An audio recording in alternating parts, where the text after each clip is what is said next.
Amigos y amigos, hemos empezado un conversatorio con la finalidad de divulgar las actividades del Bicentenario de la Independencia de Panamá de España, 1821-2021.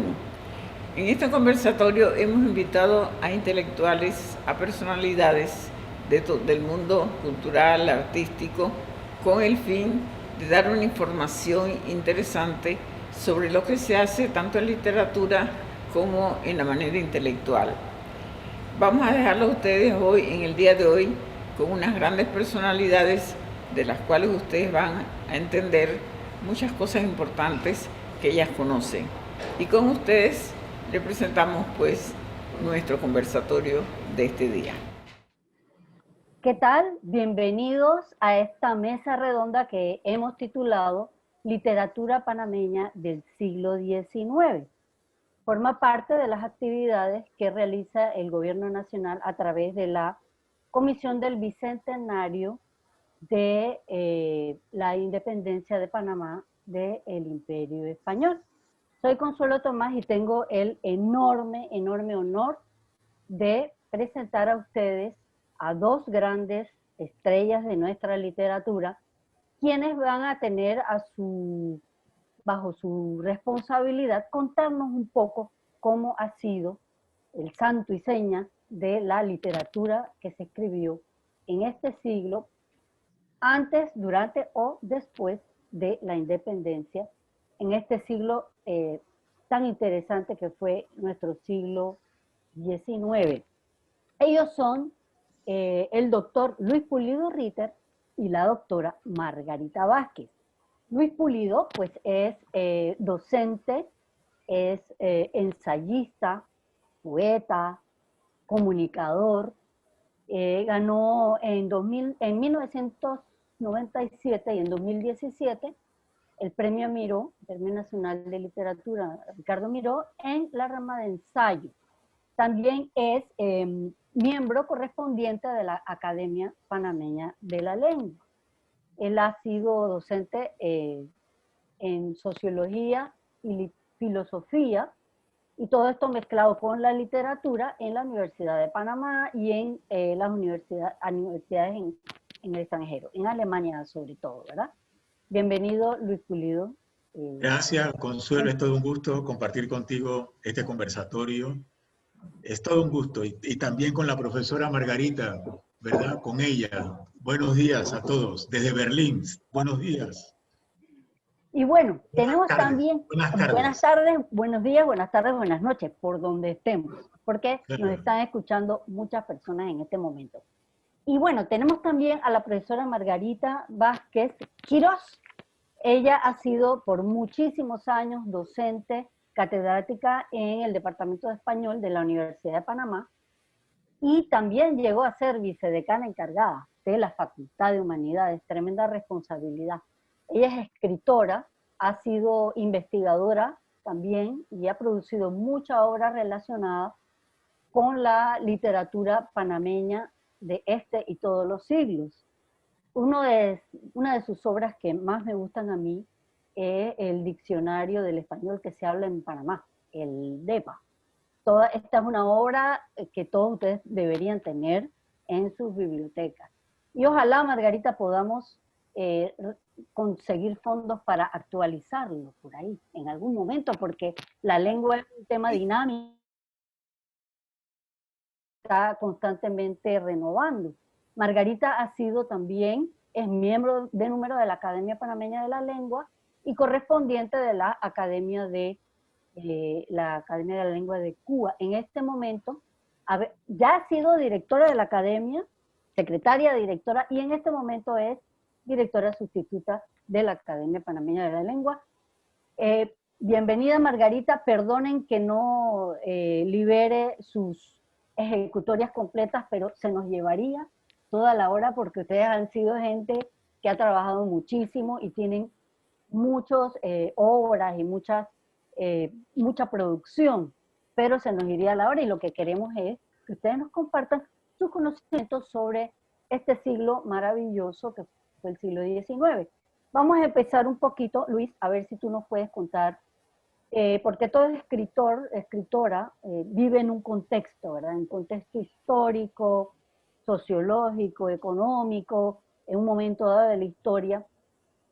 ¿Cómo era el ambiente en el Panamá del siglo XIX en el momento en que se gesta este movimiento de independencia del Imperio Español? Nosotros estábamos más conectados con Perú que con Centroamérica, ¿cierto? Cuéntanos un poco esa parte de ello. Bueno, mira, eso es un punto bastante complicado. Es decir, hablar sobre el ambiente, la época, es decir, cómo era el ambiente. En efecto, es decir, cuando uno se imagina el siglo XIX panameño, es un siglo bastante complicado, ¿no? Si uno piensa en la obra, por ejemplo, de Figueroa Navarro, eh, que ha estudiado muy bien el siglo XIX, sobre todo de las élites, también de los sectores populares, ¿verdad?, de Panamá, de la ciudad de Panamá, uno se da cuenta de que es una sociedad tremendamente estratificada, jerarquizada, una sociedad que ha venido o que está dentro de lo que es el paisaje de lo que es la cultura hispánica, que si bien se ha independizado en 1821 de España, está conectada de una u otra manera con esa realidad colonial o postcolonial. Comparte con otros espacios americanos el proyecto de hacer un país, ¿no? Acuérdense que Panamá en aquel entonces era un departamento de Colombia. Eso no hay que olvidarlo. Éramos colombianos en aquel entonces, es decir, pertenecíamos a colombianos, éramos del departamento de Panamá. Y en 1800, y hubo, claro, hubo 3 intentos de separatistas de Colombia, ¿verdad? En el 30, el 31 y en 1840. Y yo creo que eso forma parte de esa historia del siglo XIX panameño, que es muy importante, no solamente que forma parte, sino que va configurando los conflictos que tenía Panamá en el siglo XIX dentro de lo que era esa realidad colombiana. En 1855 se crea, o es la creación del Estado Federal de Panamá como parte de Nueva Granada. Es decir, tenemos una realidad política, que éramos parte de Colombia, éramos una región bastante empobrecida y pobre,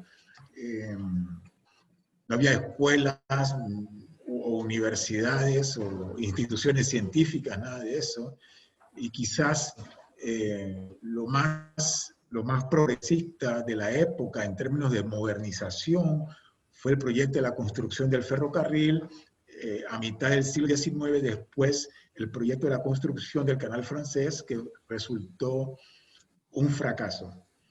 Estamos viendo o estamos tratando con un paisaje, con una región o con un espacio, con una cierta élite muy pequeña que se dedicaba a las letras dentro de las circunstancias de la época. Y hay que decirlo de una manera muy, muy interesante, de una manera que vale la pena pensar y discutir qué fue lo que hicieron y qué fue lo que escribieron, a pesar de esas condiciones tan terribles o tan muy poco dadas a la investigación o al pensamiento, ¿verdad? Por la falta de instituciones y otros elementos que permiten esa creación. Pero en el fondo, creo que en términos generales estamos tratando con una sociedad bastante jerarquizada, bastante patriarcal, bastante atrasada económica y culturalmente hablando, que está tratando de abrirse camino en esas circunstancias tan difíciles en América en general y en Panamá en particular. Es lo que yo podría decir sobre ese siglo XIX en Panamá, para comenzar. Para comenzar. Exactamente, o sea, en este siglo hubo, a partir de la independencia de Panamá de España, hubo varios intentos de separación de Colombia, porque si bien la colonia en Panamá había sido como el mercado, ¿no? En otras áreas de lo que fueron siendo después los países que formaron la Gran Colombia, la colonia en Panamá no invirtió en más nada que en mercados, en ser el mercado, el paso, la ruta. Entonces, según Rodrigo Miró, es muy difícil ubicar referencias en el siglo XIX hasta más o menos antes de los años 50. Margarita, cuéntanos un poco qué se empieza a ver a partir de estos años 40, 50, en el ámbito de la literatura, qué géneros eran los géneros que se podían encontrar, digamos, en las investigaciones, ¿no? Yo me voy a ir un poquito más atrás. Hay un antecedente que es la política del mundo. Ajá, exacto. De Manuel una obra de teatro panameña, de Víctor de la Guardia y Ayala. Es un antecedente porque estuvo escrita en 1809, precisamente en el momento en que estalla ya la situación en España. Es decir, tenemos que ver cómo fue la independencia. Y aquí lo que ocurrió fue que en España había una situación crítica porque Napoleón había invadido España y las colonias, toda América, desde México hasta Argentina, era una sola colonia, no eran los países que conocemos hoy. Era una sola colonia, colonia española. De modo que, ¿qué hace Víctor? Me refiero a esta situación porque Víctor de la Guardia toma un personaje de la historia que es Julio César, y hace una especie de traslación, una especie de metáfora. Toda la obra desarrolla y el que habla, que es una obra de teatro, los que hablan son los personajes romanos, pero no es sino al final de la obra cuando comienza a aparecer la verdadera situación a la que él se está refiriendo. Le da vivas a Fernando VII, que es en ese momento el rey de España, y indica que hay este movimiento, pero que en Panamá hay adhesión a la posición de los españoles. Allí en esta parte de la obra hay una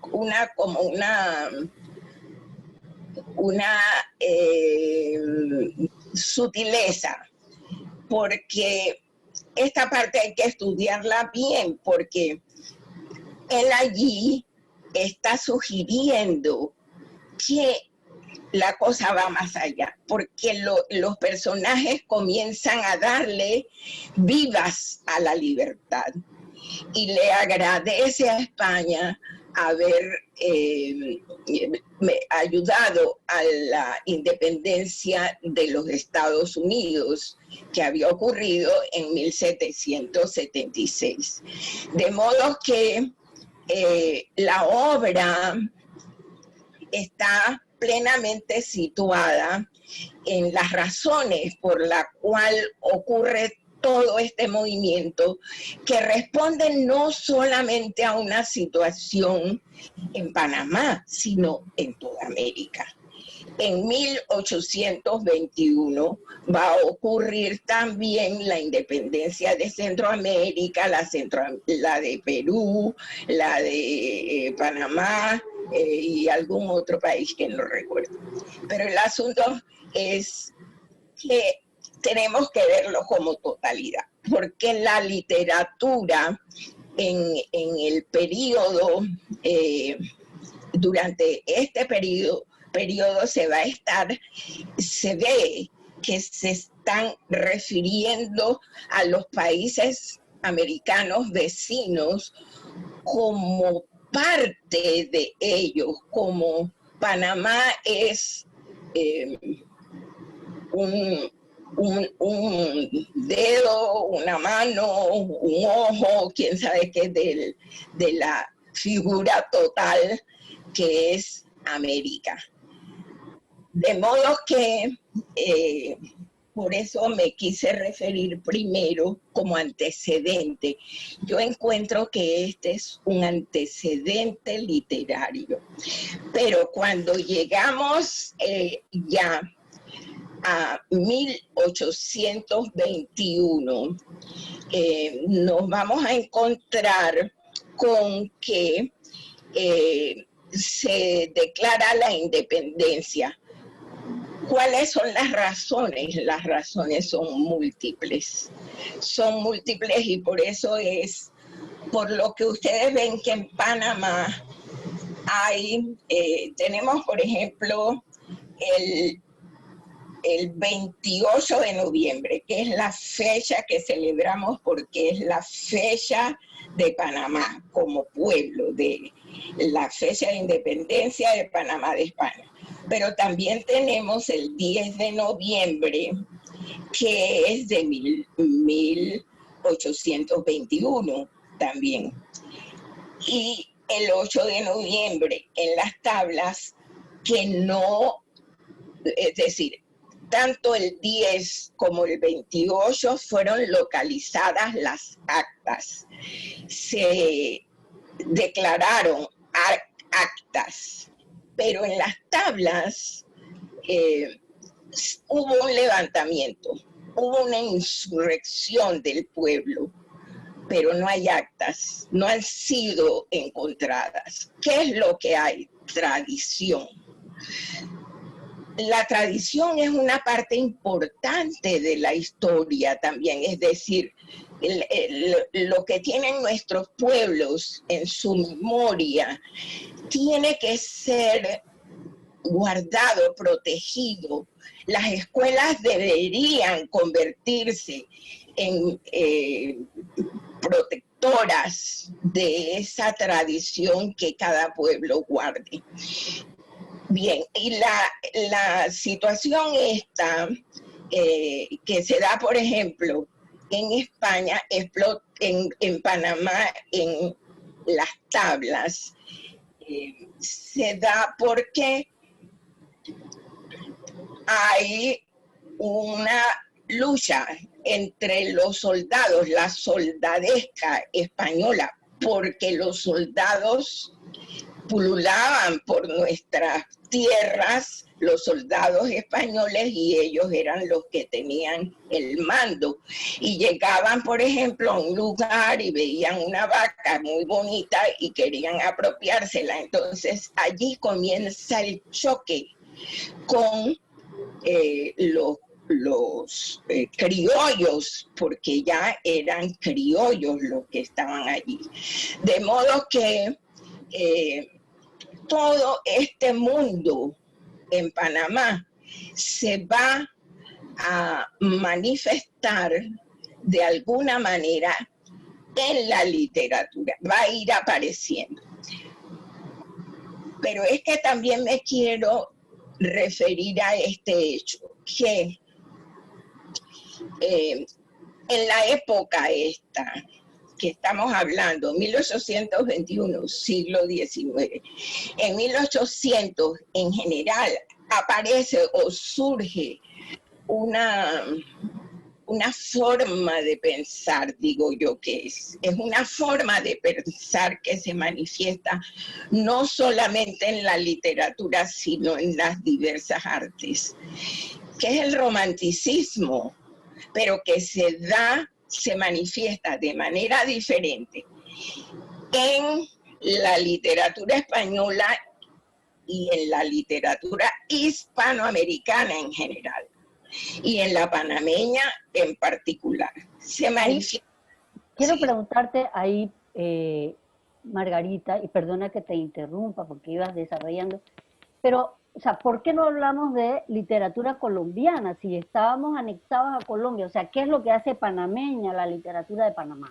O sea, ¿cuáles son los límites, los bordes que hacen que esto sea literatura panameña? Los límites están, diría yo, que en el corazón y en el alma de los panameños, porque Panamá desde antes era una nación, es decir, una nación conformada espiritualmente, que se ve en la necesidad de, al independizarse, queda huérfana, no sabe hacia dónde mirar, y en ese momento está el movimiento bolivariano también, y entonces lo invitan a los panameños y Panamá se une a la Gran Colombia, que ya no me atrevo ni a decir Gran Colombia porque el nombre de Colombia cambia de este periodo a este, pero bueno, es la Gran Colombia en ese momento. Y Panamá se une en ese momento a la idea de Bolívar, realmente, ¿no? Sí, de modo que los panameños comienza entonces una etapa, como dijo Ritter, en la que va a haber desde 1830 en 1821, quedamos nosotros independientes de España como una provincia, vamos a pensar en la provincia de Bocas del Toro, porque estaba bien alejada, era la más lejana, la provincia de Bocas del Toro. Así era Panamá. Y ¿qué pasa? Que Panamá entonces decide la independencia, cuando ya está independizada, comienza a tratar de desarrollarse, pero da un tropiezo, da otro, y comienza a tratar de separarse desde 1830. Y así hay una serie de intentos de separación a través de todo el siglo XIX. Entonces, en los géneros que vamos a encontrar más desarrollados aquí en este siglo, aunque los otros también están presentes, son el ensayo, el periodismo y la poesía. Quiero decir algo con énfasis. No podemos referirnos a la literatura panameña del siglo XIX y diría yo de la época colonial sin hablar de Rodrigo Miró, porque Rodrigo Miró, todo lo que sabemos sobre la literatura lo investigó Rodrigo Miró en los periódicos, en las revistas de la época. En los periódicos y en las revistas de la época era donde publicaban la gente publicaba allí, de modo que Miró hizo una obra extraordinaria que tenemos que reconocerla, Y sé que, por ejemplo, en el departamento de español había varias tesis que, ¿en qué consistían? En ir a los archivos de la biblioteca, dirigidas por Miró. Esas tesis tienen que ser revisadas y recuperadas, porque Miró mismo lo dice. De la miscelánea, pude solamente llegar hasta la revista número 6, pero hay 60 más, porque no podía con tanta cosa. Pero lo que sí es cierto es que se hicieron índices de las revistas, y eso está en la Universidad de Panamá. En la biblioteca de la Universidad de Panamá están las tesis a través del tiempo, y allí tienen que estar aquellas tesis dirigidas por Miró. De modo que yo creo que aquí lo que hay que hacer es mucha investigación, así como hizo Miró. Exactamente. Pulido, ¿cómo se dieron a conocer los poetas? O sea, los poetas eran un grupo que empezó a ser visible, ¿verdad? En los años 60, 70. Toda esta gente, Tomás Martín, Gil Colunge, ¿cómo dieron a conocer sus poemas? O sea, porque normalmente los poetas, además de ser poetas, también estaban metidos en la política y estaban metidos en todo lo que ocurría. Eran gente que abarcaban muchos aspectos de la intelectualidad en ese momento. ¿Cómo se dieron a conocer ellos? ¿A través de qué mecanismos? Miró, sí, di. No, diga, profesora. Dale, si quieres, cuando tú quieras Dale, Luis. me haces así. ¿Sí? Bueno, sí. yo quiero decir, insistir con lo de Miró, porque Miró afirma en la literatura panameña, él afirma que la llegada de la imprenta, en 1821, en 1820, no sé, pero el asunto es que él dice, es la llegada de la imprenta y la fundación de periódicos, y menciona allí a Mariano Arosemena, padre de don Justo Arosemena, que es otra figura del siglo XIX que hay que hablar de ella con gran interés. Dale. Sí, no, me ha dado mucho gusto escuchar a Margarita. No, yo definitivamente Miró, Rodrigo Miró, es el punto de referencia para el siglo XIX, ¿verdad? Eso sin duda. Y lo interesante en Miró no solamente es cómo él construye el siglo XIX en cuanto a la recopilación, la investigación bibliográfica del siglo XIX, sino cómo le da una coherencia discursiva a ese siglo XIX. Sí. Es decir, Miró construye para nosotros en el siglo XX y en el siglo XXI, pero para nosotros en nuestra generación, encontramos en Miró, en esa construcción discursiva, una especie de idea de nación, a posteriori. Sí. Y es interesante cómo Miró trabaja estos elementos. Ahí yo coincido en ese sentido completamente con Margarita, porque veo a Miró en la Se congeló.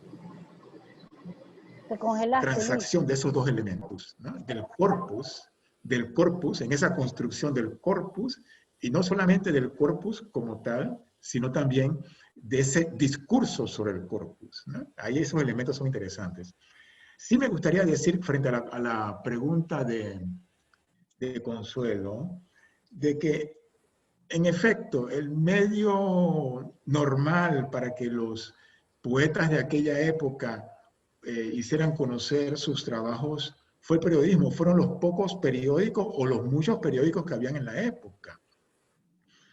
Pero hay un elemento que a mí me parece también muy interesante, que no es diferente a hoy, ¿no? Pero sí hay un elemento que me parece muy interesante observar para ese grupo de poetas que han pasado a la historia como los poetas del romanticismo panameño o del romanticismo del departamento de Panamá, como quieran llamarlo.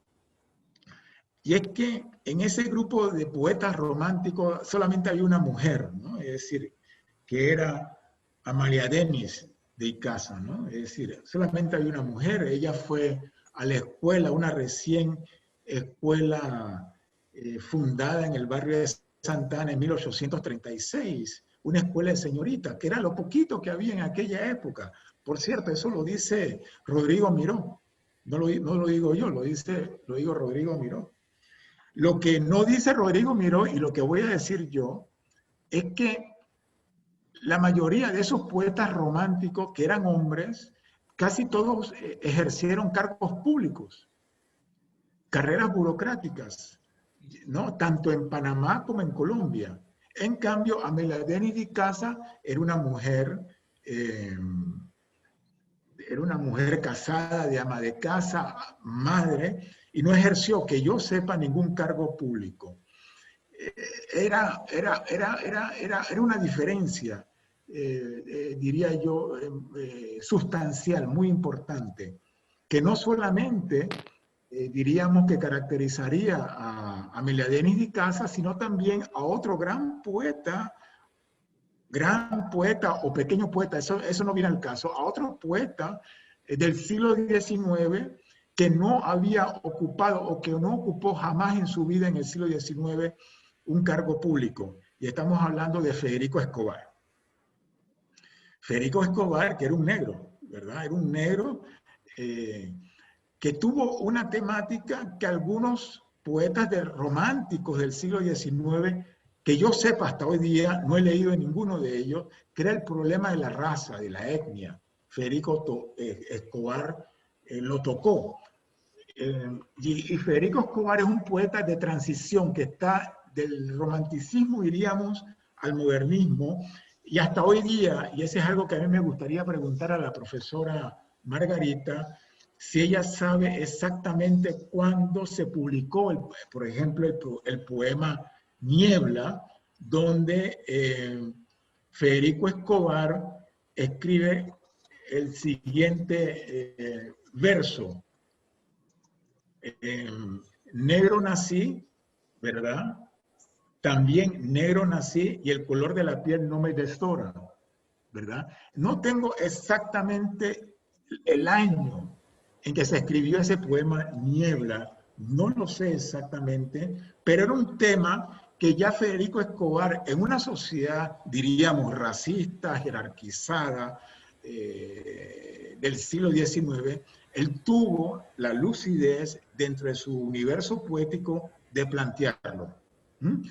También tenemos a Amelia Denis de Icaza, que también tuvo la lucidez de plantear problemas de su época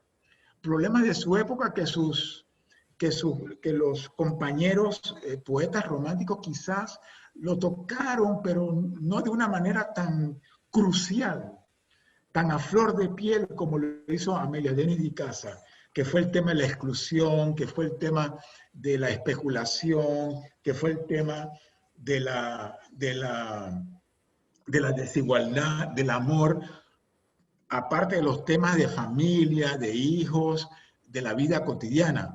Amelia Denis de Icaza también tenía una visión tremendamente política y crítica de la sociedad de la época, claro, como la tuvo también Federico Escobar. Y yo creo que esos dos poetas románticos que no fueron ni burócratas ni tuvieron profesión, los otros poetas románticos tuvieron dentro de su marginalidad, entre comillas, ya sea de raza o de género, esa visión para poder tematizar temas de la exclusión de una sociedad jerarquizada de la época. Yo creo que ese es un aporte de estos dos poetas del siglo XIX dentro de lo que se conoce como el romanticismo. también quisiera hacer un señalamiento o una observación.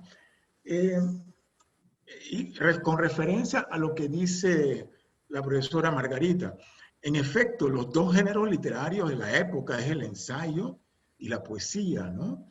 El ensayo y la poesía. Porque yo veo el ensayo, como ensayista que soy, para mí el ensayo es está en la frontera, ¿verdad? Está en la frontera entre el género literario, la creación y la observación, diríamos, entre comillas, científica. Racional. El ensayo es esa fluidez de movimiento entre ambos paisajes. Y a mí algo que me llamó mucho la atención del ensayo de Mariana Arosemena, que diríamos, no sé si la profesora Margarita estaría de acuerdo conmigo, que podríamos llamar los apuntamientos históricos como el ensayo fundacional del ensayismo en Panamá, ¿verdad? No sé si podría estar de acuerdo conmigo, profesora, ¿no? Y a mí algo que me llamó mucho la atención de este ensayo, que es que Mariana Arosemena tenía una visión no solamente local, sino global de lo que estaba ocurriendo en la época. En sus descripciones de la independencia en Panamá de 1821, en sus descripciones del departamento colombiano panameño del siglo XIX, él era un observador muy agudo, y que hay que tener mucha paciencia para leer ese libro, ese texto que se escribió entre 1801 y 1840.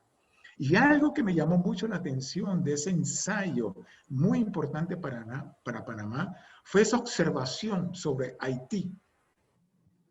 Ustedes deben recordar que Haití fue la primera república negra en el continente americano, y él, como muchos intelectuales o ensayistas, porque ellos también respondían a una cierta estructura de razas, de clases, de etnia, tenían un problema con Haití. Tenían mucho temor que el fenómeno de Salín se repitiera, se reciclara en otros países de la América hispana o del Caribe, donde existía la leyenda de que Dessalines había decapitado a todos los blancos de la isla o de Haití.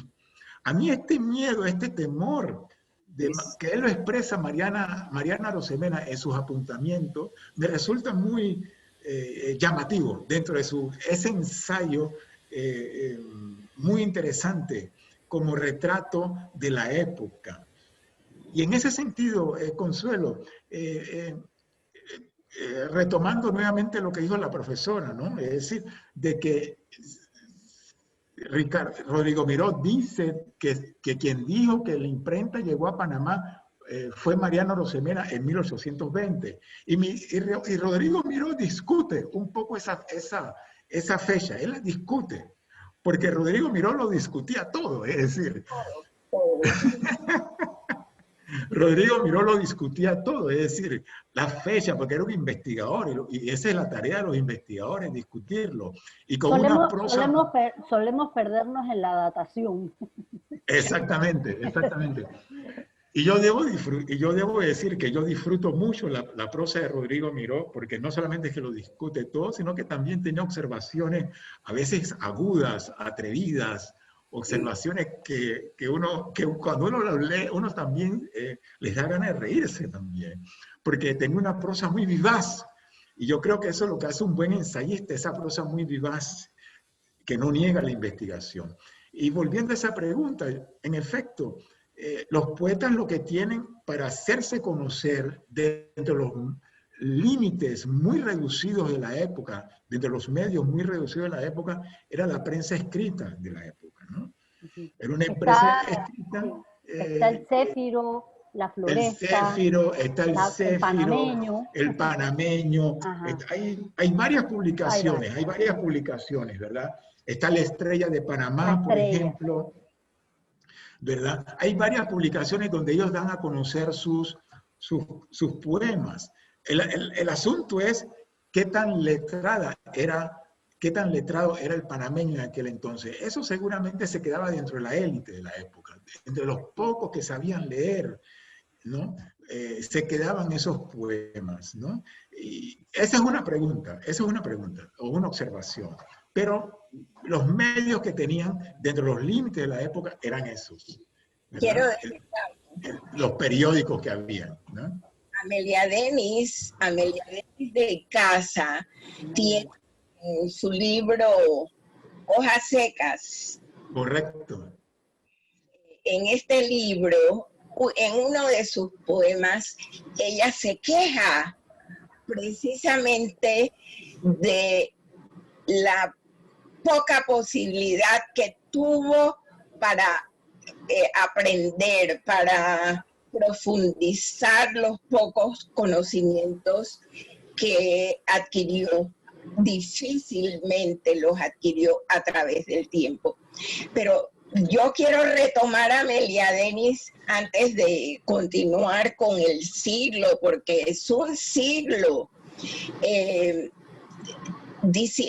Contándoles esto, es que ella, además de esta mirada externa, es la mujer que va a escribir ya en el siglo XX sobre el Cerro Ancón, que va a escribir un poema a Victoriano Lorenzo, que le va a escribir a la emperatriz que dona la estatua de Cristóbal Colón, la francesa que dona la estatua de Cristo. Es decir, ella es una mujer que va hablando de todo lo que sucede. Hay un poema en que regaña, encuentro yo, le llama la atención a Perú y a Chile, que se encuentran en ese momento en guerra, y dice, no se pueden pelear, son hermanos. Es como si fuera la madre que está en el hogar llamando la atención. Margarita, ¿tú crees que se le ha hecho justicia a Amelia Denis solamente con el poema del Cerro Ancón, que es lo que la gente sabe? Porque es que no la conocen, a ella hay que conocerla. Quiero mostrarles, no sé cómo hacer. Ahí está, te vemos, ahí está.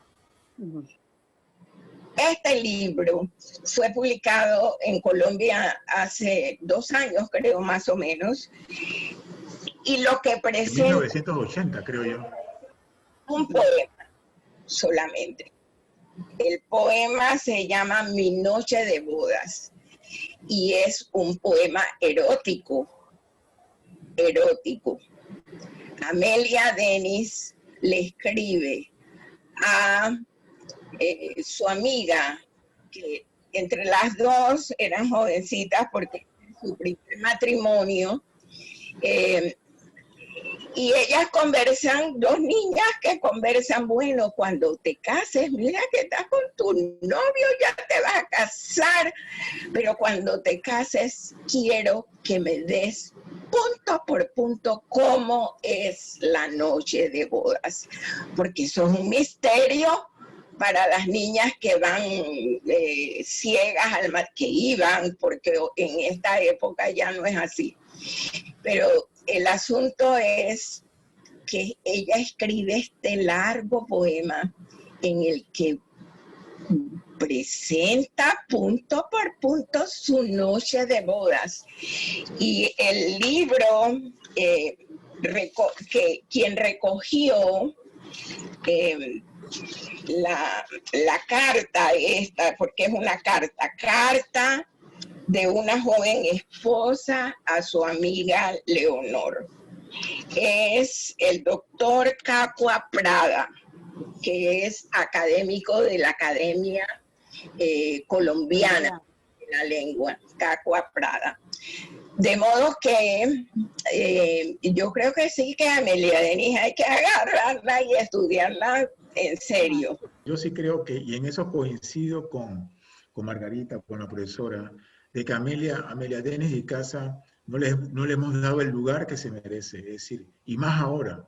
Ella allí, por ejemplo, plantea, porque no debemos olvidar, ella vivió muchos años, como 30 años de su vida los vivió en el extranjero, en Centroamérica, es decir, no lo vivió en Panamá. Y ella estaba muy tocada por la nostalgia, el sentimiento de ser extranjera, de la inmigración. Y eso uno lo ve en su poesía también, ese elemento nostálgico de su tierra, que ella llama, por cierto, Colombia. También Panamá, pero Colombia, ¿no? Pero ella se está refiriendo a Panamá. Pero ese elemento nostálgico tocado por ser un inmigrante, de vivir en otro país que no sea Panamá, eso toca mucho el elemento de su poesía, aparte de que ella tenía una concepción de la vida, del mundo, donde habíamos estado o estamos en la tierra, era para sufrir. Es decir, era una concepción, diríamos, en cierta manera, muy de Schopenhauer, ¿no? Es decir, seguramente sin haberlo leído, que no creo que lo haya leído, pero era una visión, diría yo, para el siglo XIX panameño, de las condiciones que había en Panamá, una visión muy original, muy sincera de esta mujer del siglo XIX en su poesía.